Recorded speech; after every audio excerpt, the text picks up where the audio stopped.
Nerd reactor, roll out. Yeah.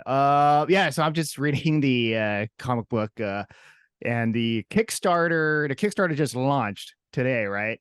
Yep. And it has already met its goal. I don't know, like, what are your thoughts on that? Your excitement level? Well, I mean, it answers a burning question in me. I mean, I've been working this for Yeah. 2 years. So my big fear was number one, how the book will go over with the general public. And I kind of settled that by doing a lot of beta testing, had beta readers, and they give me their feedback, and it seemed to pass that test. So that was a big relief. So this is the other one. So I was up all night wondering whether it's going to fund or not. So I guess that answers that question, and it's a big relief. Oh yeah, and it's talk. Yeah, so Evermind is the project we're going to be talking about, and both you, Daniel, Sean, you're a part of this, and I just want to know just the inception. How did this collaboration even start? Well, I think it Um, starts with Sean and Carl first from 24/7 Comics. Why don't you talk about that, Sean? Sorry. oh, yeah, I Well, it started out with this drawing that I had a long time ago. I did maybe 20 years ago, a picture of a robot gorilla and a robot girl. And yeah, I noticed that people kind of went back and looked at that drawing quite a bit. And I'm not sure exactly what they saw in it, but it seems like it had potential for a story. So I brought um, Carl Choi. When he looked at the image, he says like, well, I think there is a story here. So why don't we try to develop it? And over the next couple of years, and we kind of pushed it to a point where it was ready to go, and then we finally put it together. And then Daniel came on because I asked Carl, "What does the main character look like?" And then he said, "Draw Daniel Wu." So I was like, "Okay, that's great." And then so I had to make him look a lot older because he's like this professory guy. So that's when he at some point we were just using Daniel's likeness without permission, and we're kind of relying on the fact that I can't draw the likeness too exactly, so no, he would never know. But then I think Carl had the idea, it's like, why don't we bring Daniel on board?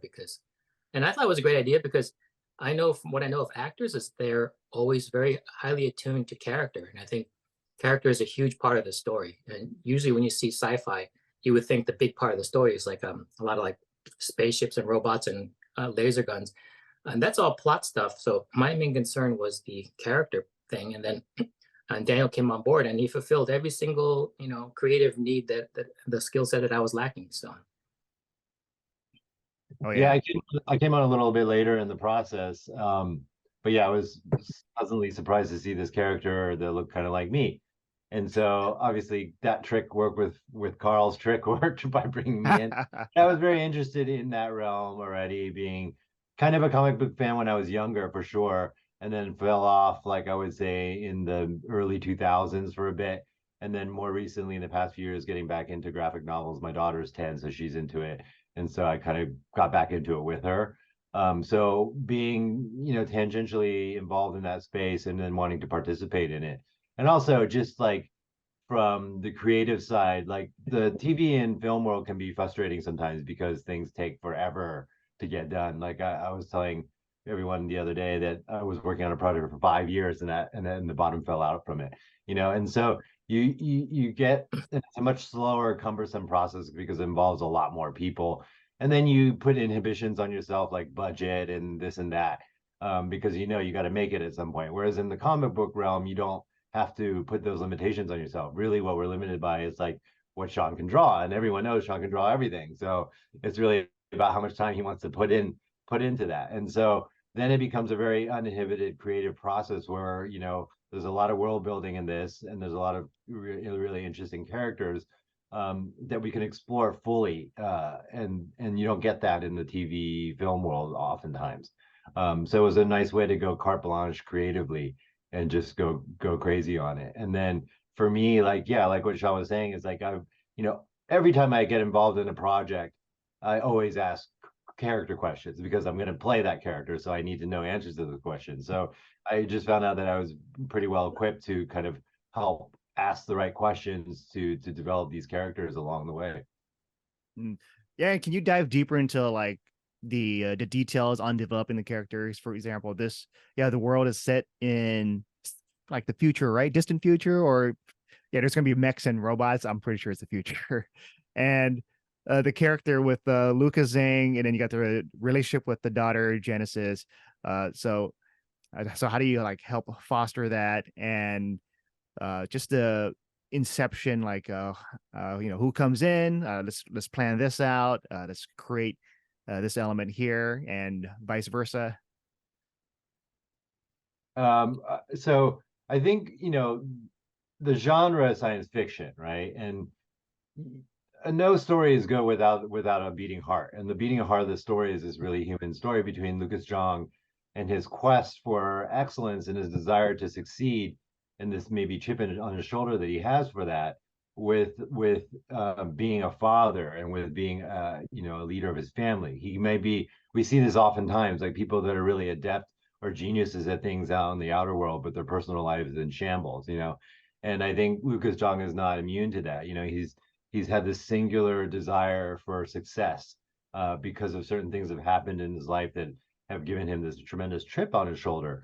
And because of that, he's neglected things like family and the things that should be really important to you. And so that then becomes the engine and the driving force of the story, because when we see them, the father and daughter, they're almost at opposite ends of the spectrum. The daughter is very adept at science as well, taking on the family genes, but she is more of an activist, and she's more about protecting society and making sure that we don't go overreach with science. Whereas Lucas Zhang doesn't think about things like that, right? So they're at opposite ends of the spectrum, and then as the story evolves, they come to a better understanding of each other. And I think that really is the beating heart of the series, of the show. I mean, of the comic book. It's the TV show. It's really all the same because it's all storytelling, right? Yeah. But that's really what shows how it's not different than television making or movie making or any of that. But anyway, that is what's the driving force behind the story, and then the world that we created is kind of the wrapping that goes around it. But without that beating heart, I don't think you have a successful universal story that people can get into. Yeah, and the story, that's what I like about this comic. At first, I'm like, where are we taking this story with a father and daughter relationship? Is it going to be more estranged throughout? And then later on, as you said, they come kind of to an understanding, or there's more of a relationship between them. And those are like the stories that I gravitate towards, just like that, just pulling on my heartstrings, but then also just differences.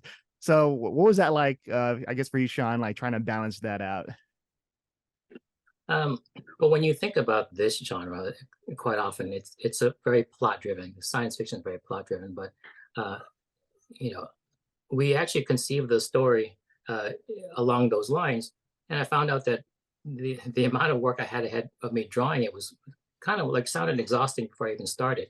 And what I found out was missing was that once we started talking about character, and if you kind of put the characters together in the right way, so they have the right chemistry, all of a sudden the story takes off, and there is no amount of work that's too much for me to realize the story. And it just was very fascinating, because we always talk about what's more important, plot or character.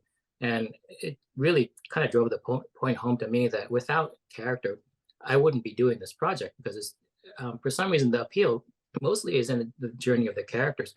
So in designing them, what it basically is as a theme is a philosophical difference between on the subject of the proper use of science in society. So, Lucas kind of uses science to kind of leverage himself up, and his daughter is on the other end of the spectrum, kind of like make like a watchdog group that makes sure that science doesn't go out of control.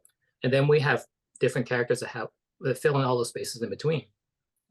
So, I think what we have to keep in mind is with these stories that are very character driven, all the stuff that you see happening. I mean, sure, when you read the book, you probably saw there was a lot of action, there's a lot of visual stuff. It's almost like as if I kind of tailored the story to hit all these exciting points and create action. But really, the action is meaningless unless it has like a foundation of it's really what those characters think and feel about those actions that really drive the story. So it wasn't just like coming with a scenario and putting characters in and having them react to it. It's basically putting characters together and then creating a scenario that would test them. And that's where the action comes from. And if you do it the right way, the story, I mean, a lot of people say that when they started reading it, it's kind of what they call that unputdownable thing, where it just kind of takes a life on its own. Like, so it's like 2 o'clock in the morning, you got to go to work the next day. And you want to read just like a few more pages. And before you know it, you just kind of just read the whole thing.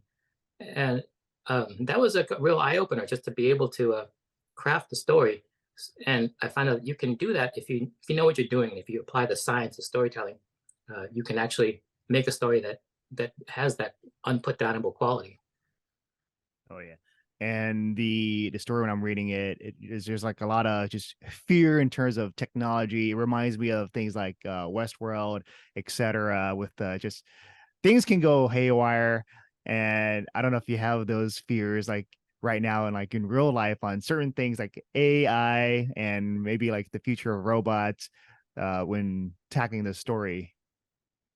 Oh yeah, absolutely. I think, we're dealing with this subject every day. I think this is what good sci-fi is. It's good sci-fi is a reflection of the society you're living in right now. It's not necessarily about the future and maybe a warning about the future, but really like the subject of science and technology and advancements in science and technology that is supposed to be for the advancement of human, society can also be something, the demise of human society at the same time, right? We see this subject in a lot of different things, but we're dealing with it right now with the subject of AI. The whole reason why we're on strike right now, that's part of it also, right? It can be a great tool, but at the same time it can be something that can get greatly out of hand very quickly. And so if you don't apply morals to science, you can't. It's like science is important in and of itself and its discoveries and all that, but then you have to go and look at like what are the impacts it can make. And we just saw Oppenheimer, the movie, talk about that, right? And then we're talking about AI now, and we're constantly being faced with this stuff because we are a society that really looks at technology to evolve, right? And so if we're looking to evolve, we also have to look at how it can devolve society and how it break down society as well, and the dangers of it all. I mean, everything that we're involved in right now, you can say had some effect on society. The internet, social media, all of that has affected our society in ways that like people 50 years ago would never have thought of, right? And so it's important for us to breach these subjects, and I think we do that in Evermind, not with AI, but with this idea of like what is the idea of immortality, right? And can you live forever if your mind lives forever? What does that mean, right? And if we can do that, does that really truly make you immortal because your consciousness lives forever, and then you can just find an external body? And then what can go wrong when that's in the wrong hands? Like that's definitely a subject that we are dealing with in the book, but also something that is in society that we're dealing with right now. So all of that I think is really important to reflect on and think about from our story. Oh yeah. And with the mind, just having the person's mind go into the mech stuff, that's because there's a lot of that with the character of Lucas doing the Neuralink stuff. And when I'm reading it, like you've in the panels, there are like the kids that are being used as the subjects to fight these battles. And when I'm seeing this, it reminds me of just like esports with young kids playing these games that they're like just really good. And let's say the older people, if they were trying to do it, they wouldn't be like as fast as these kids. Did that come into play with just like come up with these ideas? The story does have a lot of ideas in it. And it's probably because, this is one of my early stories. So maybe if I had these ideas brewing for like 10 years, it all comes out in this story. The key thing is that it all fits into the story, and it makes logical sense. But basically making use of a group of gamers from countries that they can be incentivized, or they're vulnerable to incentivization because of poverty, and they play video games all day. You can exploit them and make them modern soldiers. The one thing is they can't physically fight, but you can take care of that with the mechs. So what you really need is their gaming reflexes. So the only last barrier there is to break down their morals so they can, it's pretty hard to get someone to kill someone. But a very nefarious thing using psychology. So there's also not just science in terms of like machines and stuff, but there's also a behavioral science that they use in this to turn ordinary gamers into, into killers. And we've seen stuff like that in Ender's Game, although I think this takes it a step further, because in Ender's Game, they turned those boys into killers, but they had no idea that they were killing for real. They thought it was a game. Well, to take it one step further, how about they fully know that they're killing people? So how much further does the deception and the manipulation have to go in order to get them to be full on? You turn like some innocent kid who plays games, and you turn him into a killer for some paramilitary group. That I think is a very interesting subject, and that's just one of the ideas we covered in this book. And if I can say something about novel ideas, there's a lot of sameness out there in terms of stories. Like, people have franchise fatigue, and I think the tendency there is to find something that worked before and repeat it, because there's a lot of safety in that. So it's really hard for someone to come out of left field and come up with a really new idea, because you can fall flat on your face, and then you lose your job, because in movies there's a lot of money involved. While there's not a huge amount of money involved with a failure on my part, there is my ego and my intense desire to get over and do this right. So the only thing I can do there is just really take a long, hard dive into storytelling and see if I can bring a new idea to the public and have it, not be like a car with square wheels, because someone wants to design a new car, a new looking car, they can put square wheels on it, but that's easy enough to do, but it won't work. So the key is getting your storytelling chops to a point where you can design a new car, but just change all the things that can be changed so it's really novel and new, but then keep the things that you really need for it to work as a car. Yeah. I'd like to speak to that, like those 2 points. Like, I think we're actually seeing this in real life now. Like, the US military does recruit video gamers to join the military, because who's flying those drones right now, right? I've read articles about a lot of these drone pilots that were recruited from video games, and now they're in some basement in Nevada somewhere flying these drones. And actually, there was one article that came out several years ago about a guy who was one of these people, and he was literally killing people in the Middle East and other places, and it didn't occur to him that he was doing that until he was like 2 years into it, and then he felt the morality of it and left. Because you imagine it's not that different from the screen that you're looking at to play a game than the screen that you're looking at that's night vision in some country far away. So you're totally removed. You're totally not seeing death in the traditional sense, right? And you're doing this job where you're blowing up buildings and doing all this stuff, and not feeling that you're actually killing people. And I think in some ways the kids in our book, in our story, are those people, that are being recruited for that. Even if you look at the military ads right now to recruit kids and people, they look like video game cutscenes, right? Oh. They've already shifted to this whole way of trying to be attractive to younger kids. Like, you could come join us. You've been killing people, fake people on screens for years. Now you can come and join us and do it in real life. That's like the sort of mentality that you see towards that. So yeah, it's real. It's really happening. Scary times. Yeah. It's like I'm feeling like just sad about it. Just thinking about all this stuff. Is there like anything where when you're working on the Evermind, like, oh, what's the hope out there? What's the positive thing about tech we can promote? Right. Well, yeah, the thing about science fiction, like, I think 90% of it is like that falls into that dystopian or negative, because I think in general we have a fear of stuff we don't understand, and the future, we have no idea what's out there. It's almost always negative. I have no interest in going there per se, just because it's really cool to dabble in that in the body of your story, but the message for me does have to be filled with hope. I think when a story, like, a lot of people don't get into science fiction, like maybe like a lot of women don't get into science fiction, just because it's always like rainy and there's oppression and everyone's suffering. And why would you want to? I mean, it can be entertaining in a certain way, but so our story has some of that. But I think in the end, it ends on a hopeful message, because it is a story essentially about a philosophical question of whether it's okay to achieve greatness at any cost, or should you put other things first, like family, and then what is the place of science, and what's the responsible use of science? And we hit that question from all viewpoints. But in the end, I think our job is to kind of, as storytellers, kind of lead people into the right way. And there's two ways you can do it: just show them something bad and say you don't want to go there, or show them something good and say this is where we should be going. And I can't give away the end or anything, but I probably lean toward the latter. And so with Evermind, what's the how many issues is this going to be? So the Kickstarter covers the first 3 issues. That's the first half of the story, and we end on a pretty big cliffhanger. And then so we have 3 issues after that. So it'll be 6 in all. 6 in all.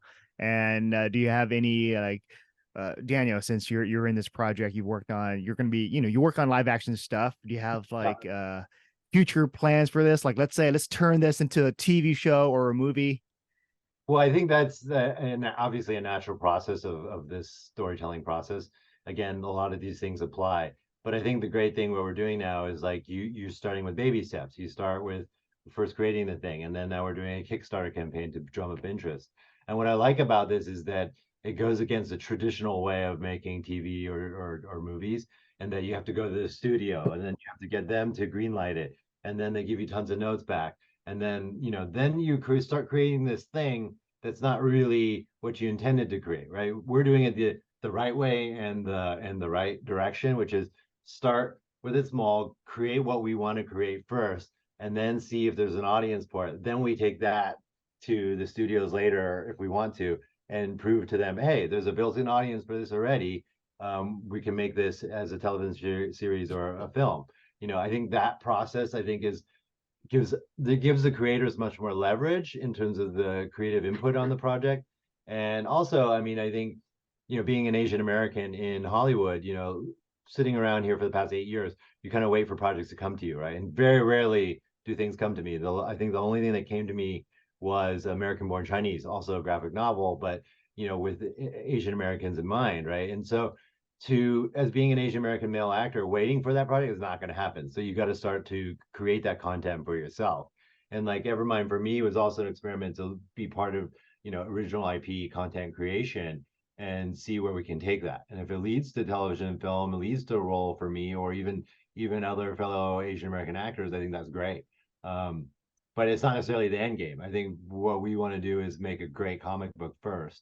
And then if it's successful and good, we make another one and we make another. And then we see of those ones, which ones are suitable for television and film. But I think, yes, it is a natural process because the creative part is really essentially the same. It's just we're reversing the flow of things. And I think it's, again, like I said, it puts more power in the creator's hands than it does in, let's say, a studio exec's hands. Yeah. And just reading it makes me like just imagine things like how it's going to be like on the big screen or a small screen. And with the Kickstarter already success, and then just having more people just pledge even more, that'd be even better. And I would just say that's it for the interview. I just want to say thank you for your time, and I can't wait for the next after this is done, the next 3 issues, and then a TV show, whatever. I can see it all. Thanks, John. Great. Thank you so much for having us. Thanks for having us.